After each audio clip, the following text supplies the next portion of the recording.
वृश्चिक राशि वाले बंधुओं, स्वागत है आप सभी का हृदय से अभिनंदन है आपके अपने चैनल वैदिक मंथन भिंड यूट्यूब चैनल में। तो वृश्चिक राशि वालों जरा ध्यान से सुनिए। अगर आपको ऐसा लगता है जैसे आपके ऊपर किसी ने कोई बंधन करा दिया है, तंत्र मंत्र करवा रखा है, नेगेटिविटी ने आपको घेर रखा है, आपके बनते काम बनते बनते बिगड़ जाते हैं, तो हो सकता है कि किसी ने आपके ऊपर कुछ करवा रखा हो, या फिर ग्रहों के भी कुछ ऐसे योग होते हैं जिन्हें बाधा कारक योग कहते हैं, जिन्हें पाप ग्रह योग कहते हैं, वो आपकी जन्मपत्री में बन के बैठे हों और आपके जीवन की बाधाओं का कारक बन रहे हो। तो ऐसे में आपको क्या करना चाहिए? 3 काम हैं जो आपको जरूर करने चाहिए, हर हाल में करने चाहिए। इससे आप इस मकड़ जाल से बाहर निकलेंगे और एक नए जीवन का, नव जीवन का आगाज करेंगे। हमारा अनुभव ये कहता है कि हमने 10 से 15 दिन में लोगों के जीवन में परिवर्तन देखे हैं जब उन्होंने इन 3 कार्यों को किया है। तो आपको भी ध्यान से सुनना है। क्या है वो 3 कार्य? सबसे पहला कार्य, अपने आप का बोध करना सीखिए कि आप कौन हैं, क्या हैं। कभी-कभी ऐसा होता है कि हम लोगों की बातों में आते रहते हैं, लोगों से प्रभावित होते रहते हैं और कभी-कभी परिस्थितियों से प्रभावित हो जाते हैं और हम डिसीजन ले लेते हैं और वो निर्णय हमारे गलत हो जाते हैं, क्योंकि वो हमारे खुद के निर्णय है ही नहीं, परिस्थिति जन्य निर्णय है या किसी से प्रभावित होकर लिए हैं, या यूं ही बिना मतलब बिना सोचे समझे।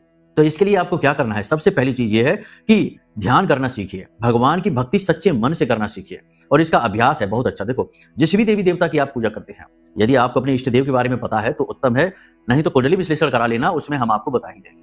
तो आप जिसकी भी भक्ति करते हैं, दिन में जब भी आपको समय मिले तो आंख बंद करके एकाग्र होकर बैठिए और यह महसूस करिए कि वह दिव्य शक्ति आपके आसपास ही है।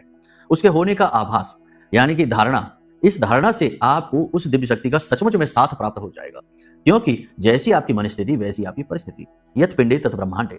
आप भगवान का साथ हर वक्त महसूस करेंगे तो भगवान का साथ मिल ही जाएगा, क्योंकि यह चित्त शुद्धि की प्रक्रिया है और जहां चित्त में शुद्धि होती है वहीं भगवान रहते हैं। तभी तो भगवान अर्जुन के साथ थे पूरे महाभारत में, दुर्योधन के साथ नहीं। जबकि गया तो दुर्योधन भी था भगवान का साथ मांगने के लिए, सहायता के लिए। तो कहने का मतलब यह है कि अर्जुन की तरह प्रतिपल भगवान के साथ को महसूस करिए, उनसे मित्रवत व्यवहार बना लीजिए, उन्हें पिता समझिए, उन्हें अपनी मां समझ लीजिए, ठीक है, रिश्ता बना लीजिए। बहुत ही चतुराई वाला यह कर्म है जो आप कर डालिए, ठीक है। दूसरा कर्म, अपनी सुरक्षा घेरा को मजबूत करना, अपनी सुरक्षा को प्रबल करना। इसके लिए आपको क्या करना है? एक काले रंग का कपड़ा लेना है, उसमें थोड़ा कपूर रखना है, 1 लौंग का जोड़ा और 4 काली मिर्च के दाने, और इसे काले धागे से लपेटकर पोटली बना लीजिए। और घर से बाहर जब भी आप निकले तो इसे जेब में डालकर निकलिए और जब घर में प्रवेश करें तो इसे अपने बाएं कंधे से पीछे फेंक दीजिए। जितनी देर आप घर से बाहर रहेंगे तो किसी भी प्रकार की नेगेटिविटी है, यानी कि लोगों का नजर टोना टोटका है, जलन है, तंत्र मंत्र है, सब कुछ वापस हो जाएगा, आपको छू भी नहीं पाएगा। यह बहुत ही शक्तिशाली और गुप्त उपाय है, इसे जरूर करिए, प्रतिदिन करिए। और आज जब आप इस कार्यक्रम को देख रहे हैं तो कल से ही जरूर करिए। और तीसरा सबसे महत्वपूर्ण कार्य है कि आपको पता होना चाहिए कि आपके जीवन में ग्रहों की क्या स्थिति है, आपकी जन्म पत्री क्या कहती है, क्योंकि जन्म पत्री आपके जीवन का, आपके इस पूरे के पूरे आचार व्यवहार रूप रंग का खाका है, यानी नक्शा है। तो जन्म पत्री जरूर दिखवा लीजिए, अगर नहीं है तो बनवा लीजिए, और यदि डेट ऑफ बर्थ वगैरह भी नहीं पता है तब भी उसके मार्ग हैं जानने के।